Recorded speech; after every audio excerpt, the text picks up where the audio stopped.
You know that sinking feeling when your well-intentioned feedback seems to crash and burn? The person gets defensive or they just shut down completely. Suddenly it feels like you're walking through a minefield, trying to tiptoe around their fragile ego.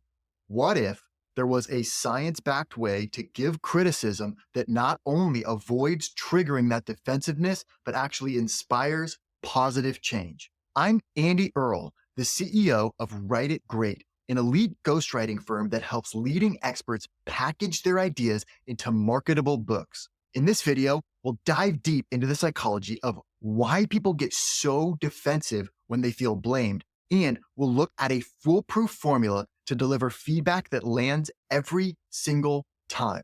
To understand why criticism so often backfires, we need to look at the core of the issue, the deep-seated human need to protect our sense of self-worth.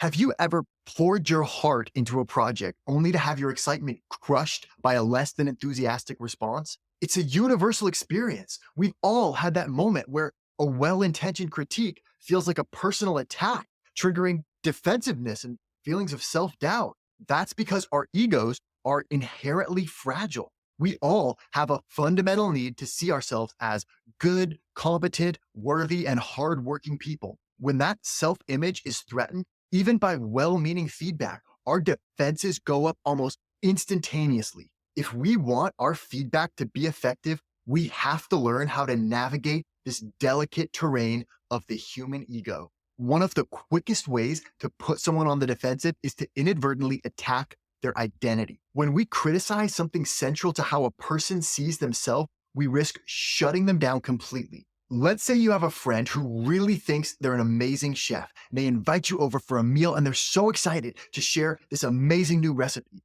But the food is, let's just say, it's not quite ready for a Michelin star. Do you bluntly inform your friend that their cooking skills really need work? No, only if you want to be dining alone from now on. See, your friend isn't just looking at this as a tasty dinner. To them, it's a reflection of their identity as a skilled cook. Any criticism of the food feels like a direct attack on their sense of self. Renowned psychologist Claude Steele refers to this phenomenon as identity threat. His research demonstrates that when we perceive an attack on a core part of our identity, we become immediately resistant to any information that might further threaten that sense of self. If we want our feedback to have any chance of landing, we need to learn how to spot and avoid these identity tripwires. So how do we give constructive criticism without bruising someone's fragile ego? The secret is strategic affirmation. Before you say anything negative, try starting with something like, I am so glad that you had me over tonight. I've always been impressed with your passion and creativity in the kitchen. By leading with this type of affirmation, you're making it clear that any feedback you might be about to give is not a reflection of their identity as a passionate and creative cook. Instead, you're actually inviting them to grow into that role even more.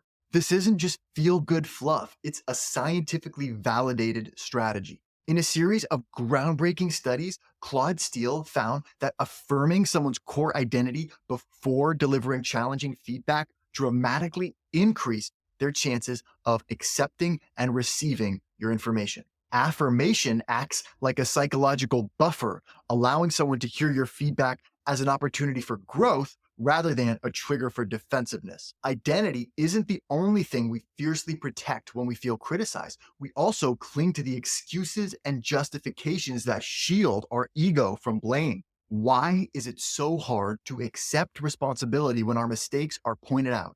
The answer has to do with a psychological phenomenon known as the fundamental attribution error. In short, we have a tendency to attribute our own shortcomings to external circumstances while blaming other people's failures on their character. We tell ourselves, I only failed that test because the questions were so unfair, while assuming a classmate bombed because they're just not that bright. These self-serving narratives act like a protective shield around our egos. So when someone challenges our excuses, it can feel like they're ripping away our emotional armor, leaving our egos exposed and defenseless. If we want our feedback to inspire reflection rather than denial, we need to learn how to push back on problem behaviors without backing people into a corner. The solution comes down to something Dale Carnegie said 100 years ago. Let the other person save face. Let them have their excuses. In fact, make some excuses for them before you deliver your criticism.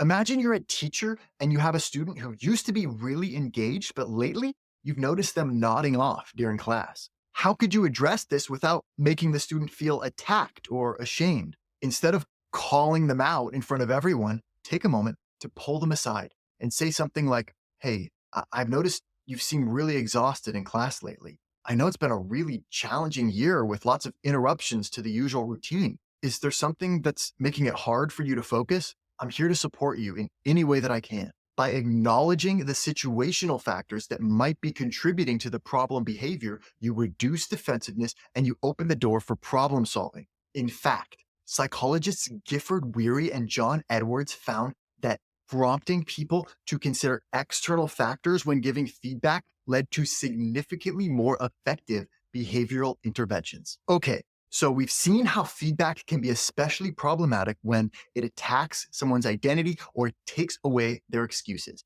And there's one more factor I want to look at. Humans have a fundamental need for autonomy. And when we feel like someone is trying to control us or take away our freedom, we get so defensive.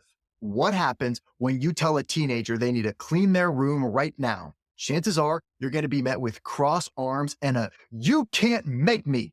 This knee-jerk rebellion is a textbook example of psychological reactance, our innate desire to resist anything that feels like a threat to our freedom and autonomy. The fascinating thing is this reactance can be triggered by even the smallest hint of coercion. A well-meaning suggestion to a dieting friend that they might want to skip dessert can backfire spectacularly if it isn't delivered in exactly the right way. So stop telling people what to do. If we want our feedback to inspire rather than incite, we need to deliver it in a way that honors people's autonomy and freedom. The secret to sidestepping this reactance is actually pretty simple.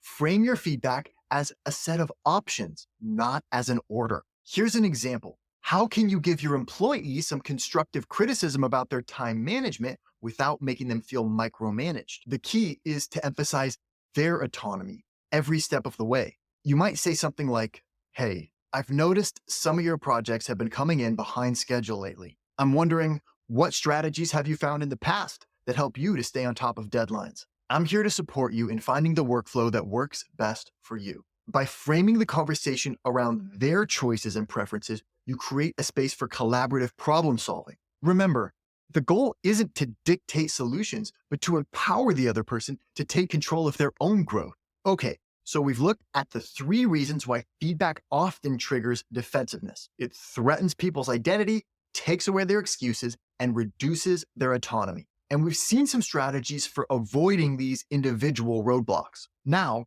let's see how we can put all of this together. If you want to transform your trickiest conversations into growth-fueling dialogues, follow these 4 steps. 1, acknowledge the situational factors that might be contributing to the problem. 2, pinpoint the specific behavior you've observed, focusing on patterns rather than personality.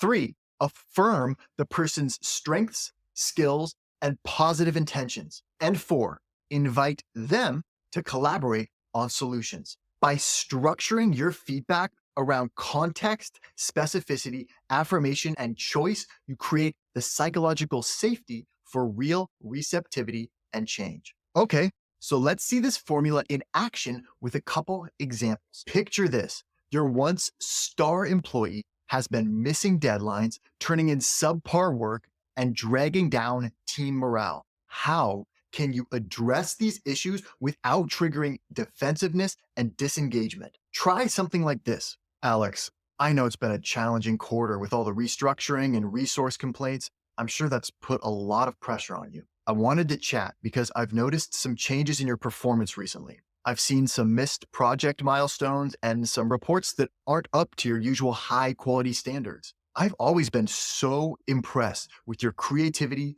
drive, and commitment to excellence. Those qualities make you such a valuable member of this team. So I'm curious, from your perspective, what do you think might be contributing to these recent challenges? And what can I do to support you in getting back to the level of excellence you expect from yourself? See how this approach transforms a potentially tense confrontation into a supportive strategy session? Try it out. And let's take one more scenario for a spin. Imagine you need to talk to your teenager about their plummeting grades and increasingly defiant attitude. It's every parent's worst nightmare. The model student whose report card suddenly reads like a cry for help. How do you broach this topic without triggering an eye roll and a slammed door? Try something like this. Sam, I know sophomore year has been a whirlwind.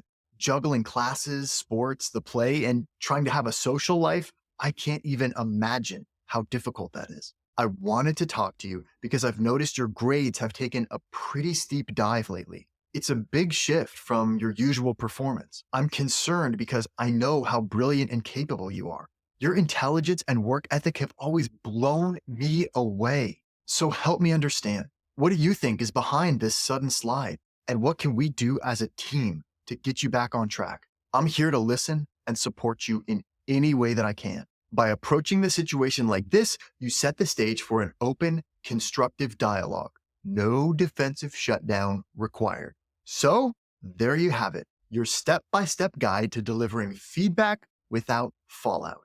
Next time you need to have a high-stakes conversation, remember these 4 blame-busting basics. Acknowledge the context, pinpoint the behavior, praise the person, and prompt their problem solving. With this formula as your ally, even the most challenging feedback can be a springboard to growth and connection. If this video gave you a new perspective on delivering criticism, give it a thumbs up and share it with someone who could use a communication boost. Couldn't we all? And for more science-backed strategies for navigating tricky conversations, subscribe to our channel. I'll see you in the next video.